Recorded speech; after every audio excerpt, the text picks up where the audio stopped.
Magandang umaga po sa inyong lahat. Maraming salamat po sa Panginoon sa magandang araw na ito.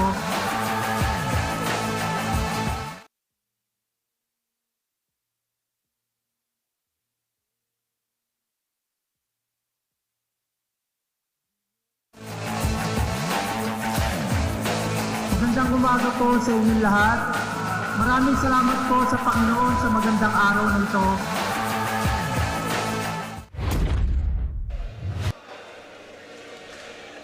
Okay, nandito na tayo ulit after that literal technical difficulty here inside the Villar Coliseum in Las Piñas. Pero buti na lang yung ating air conditioning still spot on, hindi uminit sa arena. But can't wait to see what happens here next. 2 minutes and 57 remaining. The Cavite City Aces Solar up against Dasmariñas Don Facundo. And sakto pagkabalik natin, that was the end one by Don Facundo, which is the power move brought to you by Pound for Pound Fitness, the official fitness partner of the junior MPBL. Nico Rocha here, joined by Coach Noy Africa, bringing these games live on Facebook, YouTube, and Channel 98 on Signal. Yet again, we see that one-handed free throw for Legazpi. This time makes it. And I think this could be a crucial juncture here. Some teams are able to, respond positively to stoppages like that. And for Cavite City, hopefully, they can make a run here, but unfortunately, an unproductive salvo that time. Oh, clean steal. Ganda ng lefty finish na yon. That is by Galarpe. Galarpe has 4 points and 8 assists. So the main point man, floor general right now for Aces Solar. Turnover there by Quinones. Rebounded here by Don Facundo. They're running, but they're taking their time. Just kidding, he doesn't. He just went straight for the rim. A tip though by Ethan Aguas, now with 17 points and 12 rebounds. Let's give this first to Andy Veloso. Nangunguna sa scores ang Dasmariñas Don Facundo this third quarter kontra sa Cavite City Aces. According to Cavite City head coach Joel, nararatel ang kanyang mga players at nagkakaroon ng lapses pagdating sa kanilang communication sa loob ng court. Sa kabilang panig naman, sabi ni Dasmariñas assistant coach Kim Bautista, paiigtingin pa nila kung ano ang naging effective game plan and defense on the first half this third and fourth quarter. Dagdag pa niya, pinaghandaan talaga ng team ang araw na ito at babawi sila this game. Ano sa tingin niyo, Nico and Coach Noy? Gusto talaga nila makabawi. So far, they are in the lead, 57-45, and more of in the driver's seat, never losing steam, countering every moves that were being presented to them. Well, still a lot of work to be done here for Dasmariñas, especially if guys like Marik, Manik, starts to get manic from the three-point area. I like that. Gusto ko yung coach Parang kanina meron na tayong lulu Finally hitting one from the outside, and Jimenez now from the free throw line makes 2 out of 2. So the lead is down to just 10 points. And kita natin that Cavite City has been employing their full court press, but so far they've been successful, even bothering guys like Quinones. A miss from Tamayo from the three-point area. Quinones was there, almost getting that steal. Babalik sa white shirts yung bola with 1 minute and 5 remaining. Penalty situation na dito yung Dasmariñas. That's why they have to be careful whenever the Aces Solar go down the floor for their offensive possession, and that should be traveling. That time Galarpe was caught in between, trying to look for a shot or just dishing it out to Riley Smith. And in basketball, usually when you hesitate, that's when you make mistakes. Another steal. Itong si Galarpe already picked the pockets of 2 of the most talented playmakers ng Don Facundo, mainly si Quinones a while ago. And look at that block from behind, and Galarpe just doing everything. Wow, 4 points, 9 assists, maybe 2 steals, and a block right after that. Hopefully they can build on that momentum. Actually had to double check who made that block. because I couldn't believe that that foul was gonna come from Galarpe, but we have a call here. At pati sila nagulat na siya yung naka-block eh. Oh, not sure kung sino tawagan ng sportsman-like behavior here. 57:49, 45.3 seconds, 19 on the clock. A lot of time for Don Facundo to hoist up a shot. Oh, but dahil nga na may unsportsmanlike behavior, technical foul, technical free throw with Quiñones on the line.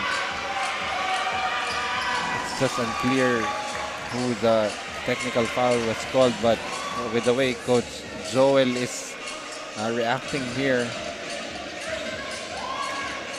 Maybe, was it the celebration after the block? I'm not really sure.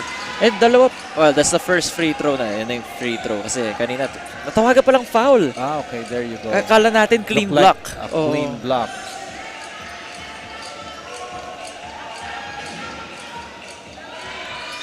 Very interesting. The free throw form. I wonder if anybody can top that here sa ating junior MPBL season. Still a lot more games to be played. Specifically, mga 8 to 9 months.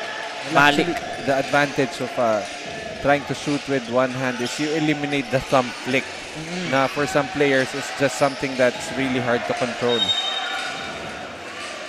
Ano yung tawag? Was it a foul on Don Facundo?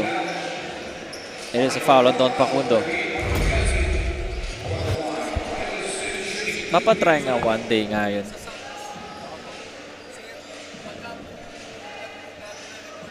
Riley Smith at the line. 2 free throws. An air ball on the first one. Hindi niya nasukat na maigi yung free throw na yun. Still 59-49. Smith has the chance to cut this down to single digits.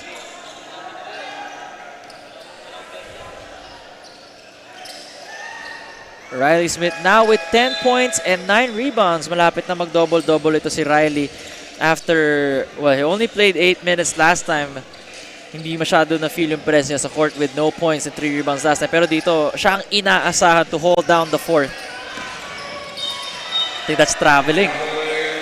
Actually, I remember interviewing Coach Joel before their first game. He did say that Riley Smith was one of the guys he wanted to rely on for this team. But yun nga, in the first game, only 3 rebounds as Yeah, the power move brought to you by Pound for Pound Fitness, official fitness partner of the MPBL. Number 10 right there, si Valerio this time.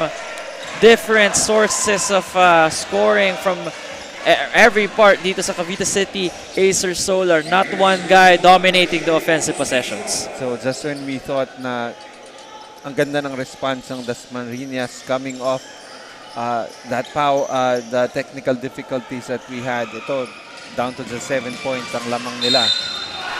Just too easy. A power move brought to you by Pound for Pound Fitness in the form of Quiñones making everything. Grabe talaga to as a player. Official fitness partner of the junior MPBL. A little bit of color there between Valerio and Quiñones, but the referees just let that one go. Too easy for Quiñones here. 8 seconds remaining. Tamaan dito si Jimenez, and that was a reckless foul knowing that they're in the penalty. Just let that go. Nandun naman yung makakampi mo, but what's done is done. You can see their coach moving to the side of the door like why? I just couldn't believe the decision making at that point. But really, when you're trying to pressure the basketball, it's hard to be able to control yourself. But with time running down, and if you're aware of the foul situation, you could control yourself a little better. Nakaka-fake out yung bola na. Ito na, Quiñones. Sizing up his defender, fadeaway jump shot is short. No more time left, and that's the end of the third quarter. 62 for Dasmariñas Don Facundo Hoops against the 52 of the Cavite City Aces Solar. Kita-kita tayo sa final frame, everybody.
resuming action here for Manny Pacquiao's Junior MPBL by Atlantis 88. Nico Rocha here with Coach Noy Africa.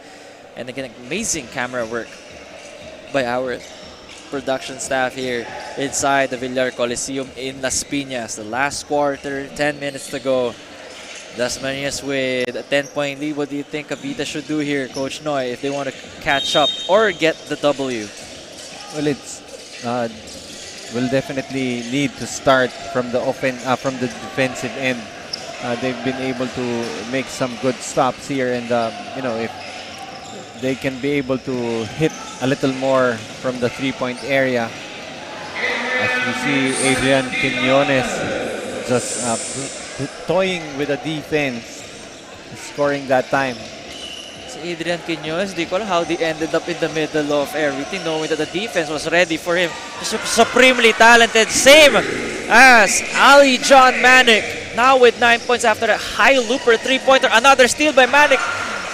Kinapos na nga lang, but ito nakakuha ulit ang Cavite City Solar Aces. Wow! So right now, forcing some turnovers here, but they're gonna need to make stops whenever itong Dasmariñas gets the ball across the half-court line. Alright! Grabe itong explosion ngayong fourth quarter. This time, Villar Balan Jr., the first time he entered, immediately making an impact with a three-pointer in less than 15 seconds of play. You just love the confidence right there. Knew he was open, had the license to shoot, just took that shot and buries it.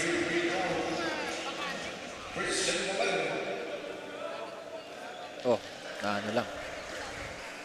Just rolling off. Really just awful outing from the free throw line here for Cavite. That is already their 21st miss.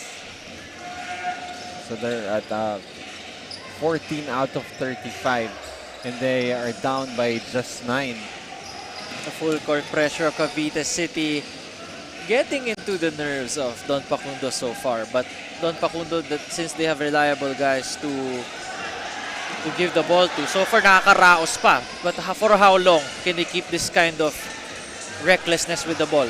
Tamaan sila dun. Ito na Cavite City, Galape thinks about it. To Manic, earlier hitting a high looper three, thinks about it, gives it back to his point guard. Fakes the three. San Pascual with a righty finish.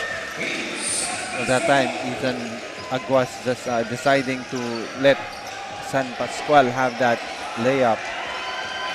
Fake. Getting the defender up in the air. No good. Rebounded once more by the black shirts.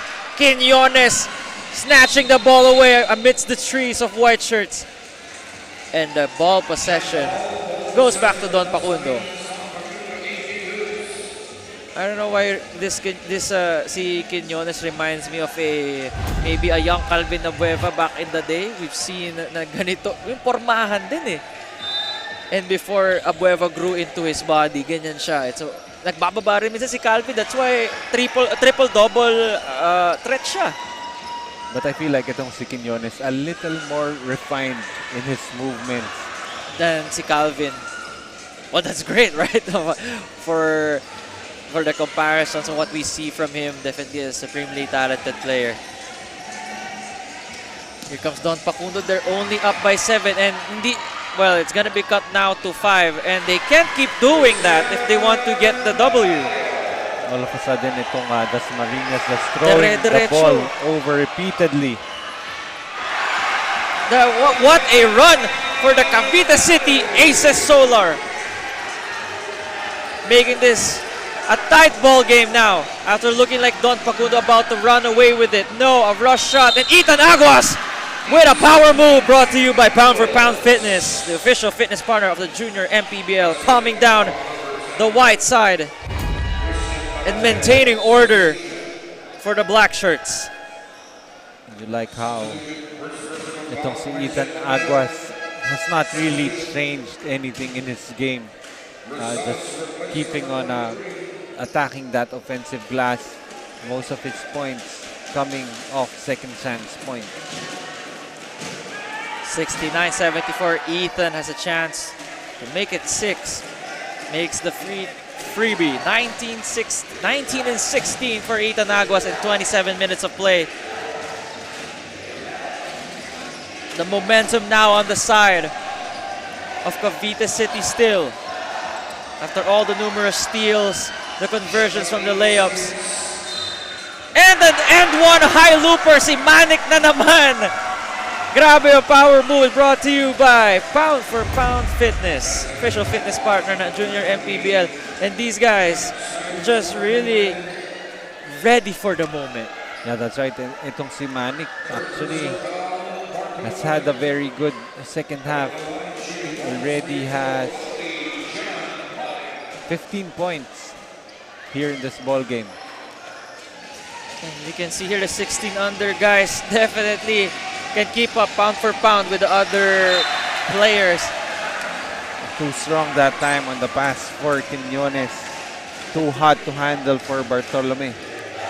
Mamadali dito yung Don Facundo. Hindi naman sila yung trailing. It's more of they need more patience on their end. Manik! And Manik having the quarter of his life. I don't understand why he keeps on getting open shots here. Ang ganda ng effect ni Manik. And Quiñones calms the crowd down with a three of his own. Itong si Quiñones, you won't have any idea what part of the game we are in. That face just expressionless. Game face si Quiñones. And finally, itong Don Facundo getting a key stop. Kasi puro sa ano yan kanina, Cavite City. And Cavite City with a timeout. Trying to see how they can tackle the situation right now that we're seeing on the floor.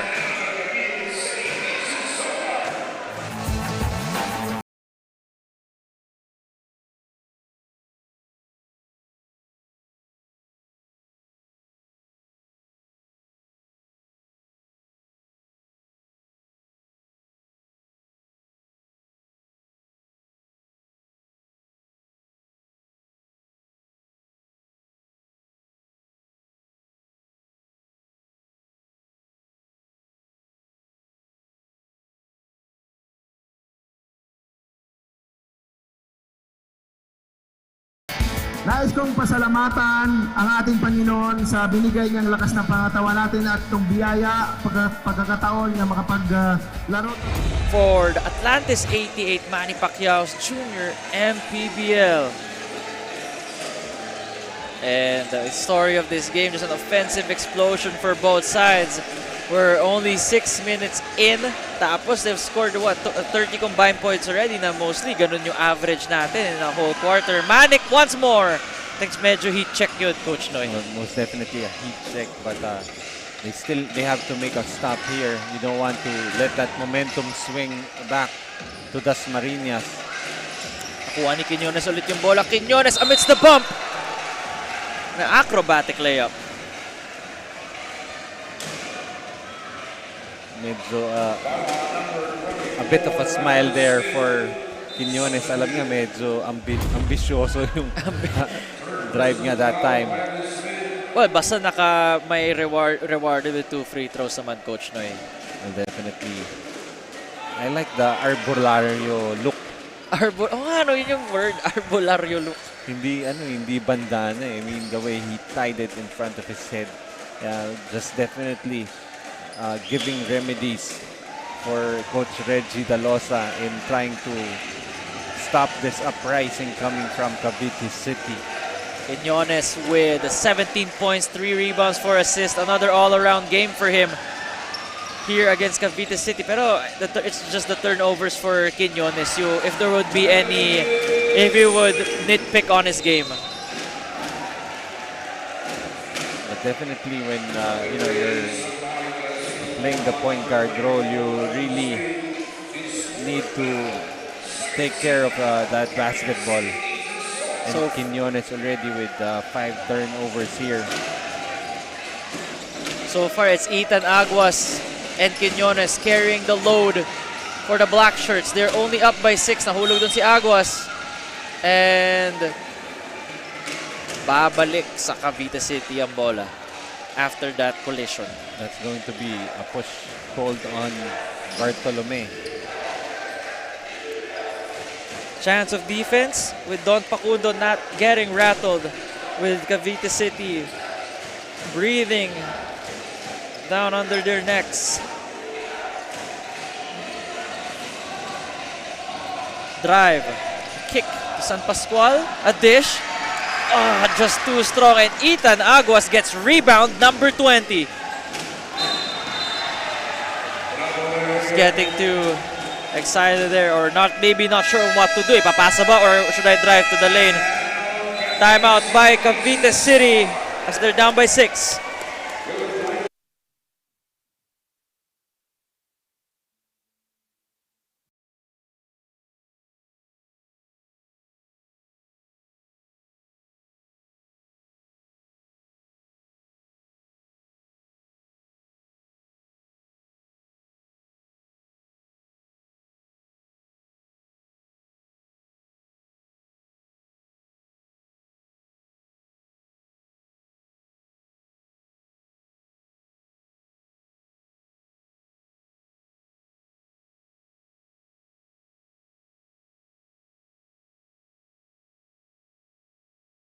Nais kong pasalamatan ang ating... Alright, we're back here inside Villar Coliseum.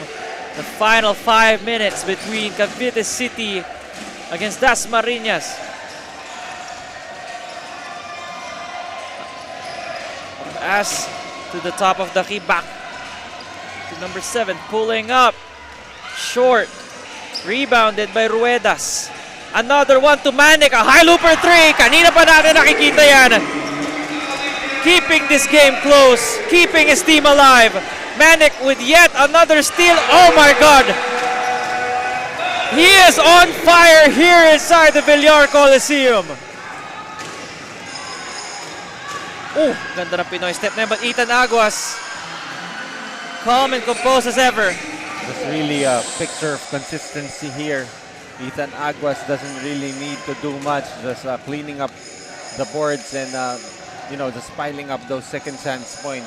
22 points and 21 rebounds for Ethan Aguas. Quiñones ahead of the break, and he converts. I think Valerio is starting to suffer from cramps here. Grabe talaga yung...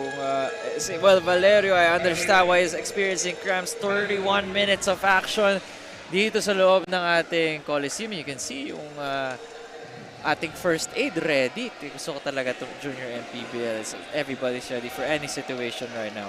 See you guys after this.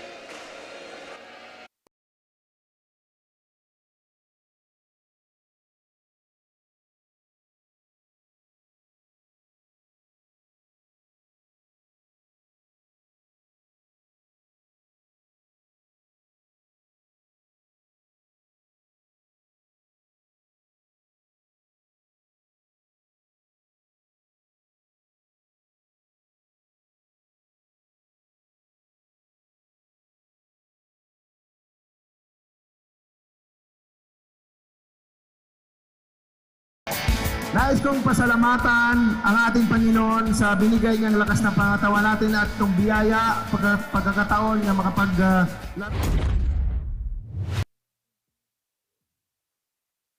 Babalik tayo dito para sa Atlantis 88, Manny Pacquiao's Junior MPBL, and on your screens a while ago, that is Valerio, who is suffering from cramps. Good thing it's nothing serious. It's just the matter of work that he put in this game. Especially yung paghabol nila sa Don Pacundo hoops of Dasmariñas. There's still a lot of time here. 3.5 minutes and down just 5. And a trip to the free throw line for Cavite City Aces Solar. This is Vincent Pascual, who already has 17 points. So almost right at his average. Did score 18 in their opening day win.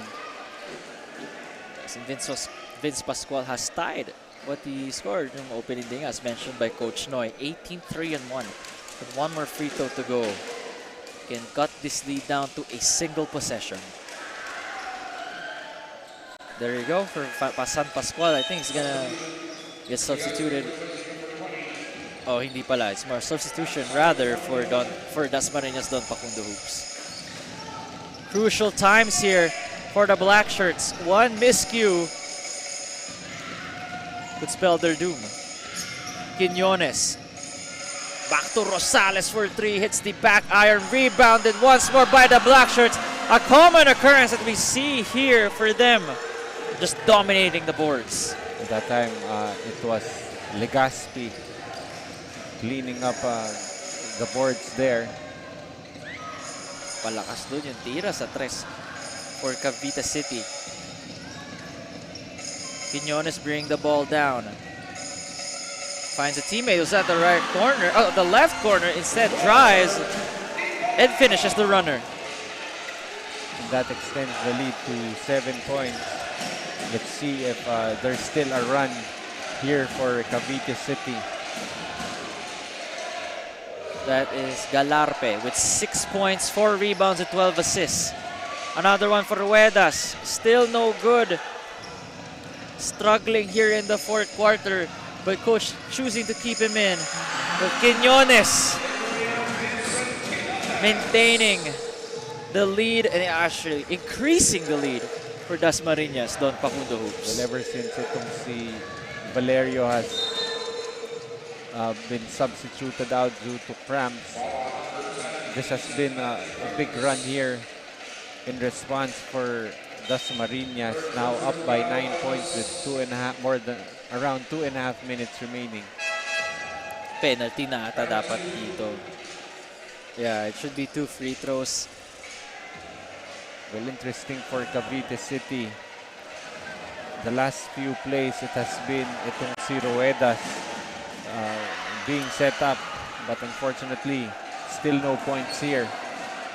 Maybe they need to go somewhere else. Hindi sila makabuelo, coach, especially si Ruedas. 0 for 4 from the field, 0 for 2 from the free throw line. Very crucial misses coming from Ruedas. Quiñones back to the top of the key. Rosales waiting in the right wing. Gives it to their star Ethan Aguas, but unfortunately called for traveling. Not really the strength of Ethan Aguas' game. Called for turnover there. And Ruedas was subbed out. And a turnover, risky pass there going to the paint. Look at Quiñones. He already knew that was going, and his kid is supremely talented. And pulling out the goggles right after. Pagkapasa pa lang, coach, di na tumingin. Alam niya na, okay, nabalik na ako. Very familiar itong players ng Dasmariñas, especially itong si Rosales and itong si Quiñones. Itong three-pointers ng Cavite City just not falling for them anymore. I think that's a block on Quiñones if just by the trajectory of the ball. And I think that's a foul on Don Pacundo with Quiñones trying to swipe the ball away from behind. They're almost out of the deep waters. It's 1 minute and 30 remaining. Just need to get 1 or 2 stops, and I think they should be fine for the rest of the way. And they're gonna need to play a lot smarter though. You don't want to be giving up any more fouls here. Unfortunately for itong Cavite, already has missed 24 free throws and they're down by just 10. I mean, that sounds like a very simple explanation because it is. You know, all they had to do was make their free throws, and this would have been way closer. Tama ka nga, coach. Now we look at it. It's 16 for 40 for 40%. If they just made maybe, you know, like 55%, it would have been a completely different ball game. Well, I think itong for Quiñones naman, I mean, he has shown the ability that he can score anytime he wants. The next level for him, I think, is really developing that outside shot. He did make one, if I'm not mistaken, but it would help him if he would be a little more consistent from the three-point area. In this ball game, let me check. Quiñones from the three-point area, only 1 out of 5 This is something that he can always improve on for the next game. Definitely a revelation in this ball game has been Manic. He just had an explosion in the second half, Patumba niya si Quiñones dun. but I think he's already gone tired. And also, Riley Smith, honorable power mention, move. no? A power move brought to you by Pound for Pound Fitness, official fitness partner of the Junior MPBL. Riley Smith now with 14 and 12, Coach Noe. Very good showing here for Riley Smith. Unfortunately, really just too much Ethan Aguas. And I think at this point, actually Valerio is still returning to the ballgame. I thought they were waving the white flag already, but Valerio is right back after suffering cramps. Sayang yun. Air ball by Riley. The second air ball in today's game. A timeout on Dasmariñas.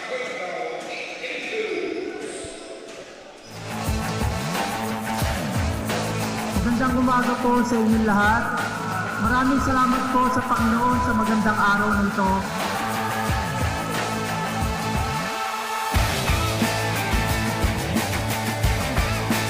We make history once again dito sa Junior MPBL, ang liga ng bawat batang Pilipino.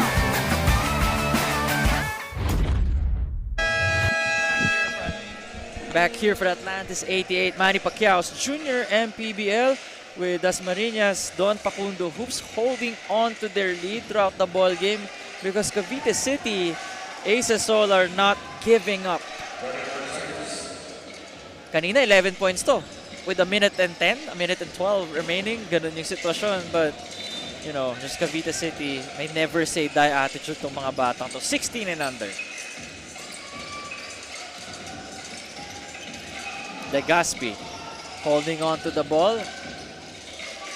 Good clock management. Pero, as I just said it, na turnover sila. Eh, dapat babalik sa Cavite City. That was the last touch by Quiñones from our angle in the panel at least.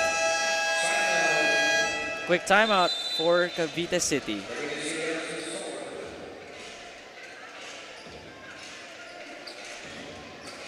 And Cavite City only down by 6. 39.6 remaining. A lot can happen here. They could have a chance to opt for the 3 or the safe 2. Kung ikaw, coach, part of their staff, anong sa tingin mo yung papagawa mo sa inyong mga bata with 39.6 to go? Well, I wouldn't be surprised if they go for the 3, especially since they're down by 2 possessions here. But I think more than anything, you just need to score and score quick because at this point, they're going to need to play the fouling game. 89-83. Although they still have to give 2 team fouls before they send itong Dasmariñas to the free throw line. So, ang tarong natin dito, sino sa Cavite City yung titira ng tres? Well, most likely, nandyan si Manic, right? 25 points in 21 minutes. Talk about flamethrower off the bench. Yeah, that's right. And also, you also have itong si Vincent Pascual who had 2 3-pointers earlier. So, there are some guys here who can hit from the outside. And this could pretty much decide this ball game, this very possession right here. Here we go, about to inbound ating Cavite City. Aces Solar fakes the step through and the foul on Adrian Quiñones. His third foul to the line itong Cavite City.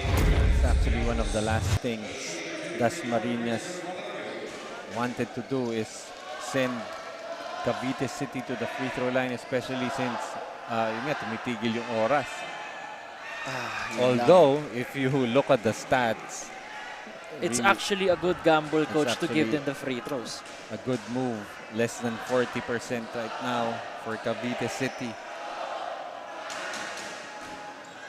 So I think when they get back to practice, before they even bring out that drawing board, they should Ito na start naman tayo shooting sa mga free steals. throws. Ayoko na talaga magsalita. I Ayan mean, na naman tayo. just when you think it's all over, itong si Manik with yet another conversion.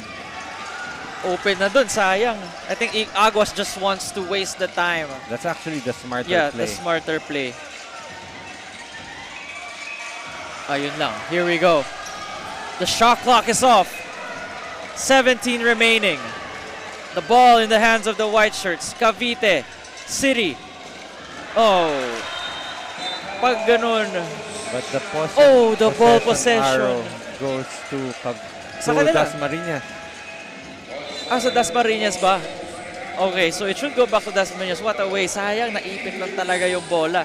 Tuloy-tuloy ang action dito sa loob ng Villar Coliseum for Manny Pacquiao's Junior MPBL. And what's keeping them alive ito Cavite City is actually from the first quarter is their press. Nabibigla minsan ng Dasmariñas. They never adjusted to the kind of defense that Cavite City is throwing at them. Well, that's right. And ito kasi Cavite City, ayaw talagang sumuko. That's a mark of Caviteño. You know, yung laging palaban, and Coach Joel Gragasin, of course, all his teams, they keep competing until the final buzzer, whether they're down or ahead. So even for Dasmariñas, just when I thought this game was pretty much over, after that split from the charity line, wala talaga, they just keep on working. If Cavite City here, coach, could if they lose, I know saan sila titingin. It's the free throws. Ito yung It's kailangan nila definitely the ayusin. free throw. But this is not it over.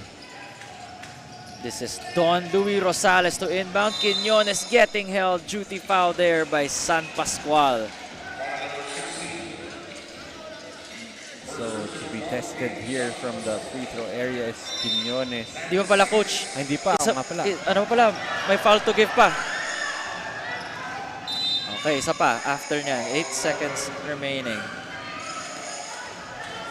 So this next foul will send them to the free throw line as Coach Joel Gragasin complaining to the referee because he felt that Vincent Pascual was pushed on that possession.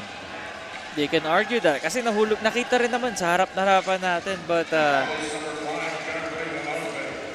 right now the last thing Coach Joel wants is to be getting a technical. They're still in it.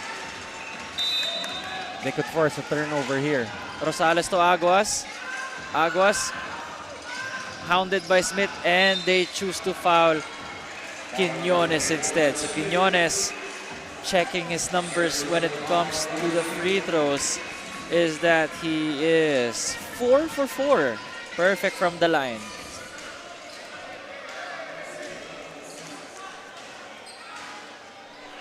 So Clutch. that should ice it, but I don't want to speak out of turn here.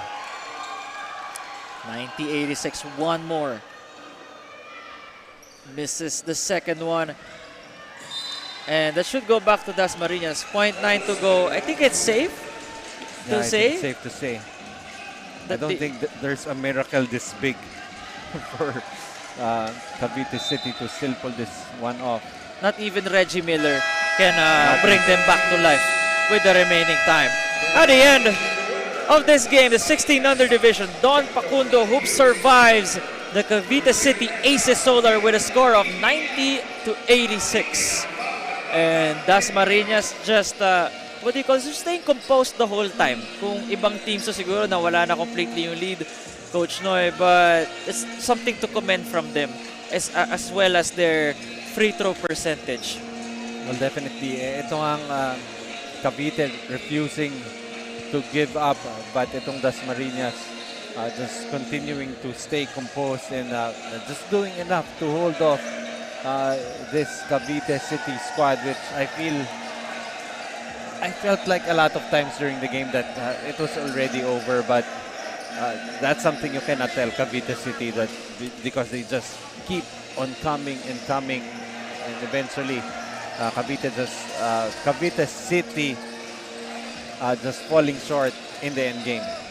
Yeah, with Cavite City just falling short of the end game, we saw the numerous steals and the stops that they were able to do, keeping the hopes alive of their fans inside here, the Villar Coliseum. And we're just waiting here now for our Atlantis 88 move of the game. As for Manny Pacquiao's Jr. MPBL, of course, si Adrian Quiñones. Parang sumakay pa siya doon. I think dito may end one, if I remember this play correctly. Yes, it's an end one opportunity rather than Adrian Quiñones. They wouldn't be in this position if he wasn't the one handling the rock. So let's give this to Andy Veloso. Mga kaligaw, the best player of the game, Ethan Amos from the 16 under Dasmariñas Don Pacundo AJ. Congratulations to you, Ethan, and to the group. Grabe yung naging collaborative effort kayo inside the court, lalo last quarter at muntik pa kayong mahabol ng kalaban. Tingin mo, ano ang naging advantage nyo this game? Yun, sinabi ng coach namin na gamitin namin yung height namin. Siyempre, mas advantage kami sa kanila. Yung height namin and yung mga point guard namin, nagpapasalamat sa inyo. Salamat sa inyo. Ayan, kitang-kita naman namin kung gaano kayo ka-present sa loob ng court. Meron ka bang gustong pasalamatan o batiin sa ating mga online viewers? Nagpapasalamat po ako kay Mayor ng Dasma, Jenny Borsaga and Presto Toy Perez. Binabati ko dito pamilya ko dyan sa Tarlac. Tarlac Pride, Kabalin, Bagsak Beba. Ayan, that was our best player of the game, Ethan Agos from Dasmariñas Don Pacundo. AJ moves back to the panel. Thanks for that, Andy. And Ethan Agos definitely the tower of power for at least Dasmariñas Pacundo hoops. But definitely, he wouldn't have been able to do it alone. Itong si Quiñones, providing the backcourt power, the playmaking, the scoring, everything else. But just all game long, it was Ethan Aguas who was the consistent provider of points and rebounds. And whenever you finish with a 20-20, a 22-point, 22 rebound performance, definitely you have your 1 foot in the door for being the best player of the game and easy choice for us in this ball game. Diyan na po nagtatapos ang ating pangalawang laro sa araw na ito in the 16 and under division with Don Pacundo hoops, Dasmariñas 90 to the 86 of Cavite City Aces Solar. Dalawa pa lamang po yan. May 4 na laro pa po kaming ihahatid sa inyong mga tahanan ngayong araw. Up next, our game will be the 18 and under division matchup between Cavite City Solar Aces laban sa Dasmariñas Don Pacundo hoops. Sa ngalan po ni Coach Noy Africa at ng ating courtside reporter Miss Andy Veloso. This has been Nico Rocha. Ito po ang Liga ng Bawat Batang Pilipino, Atlantis 88 Junior MPBL.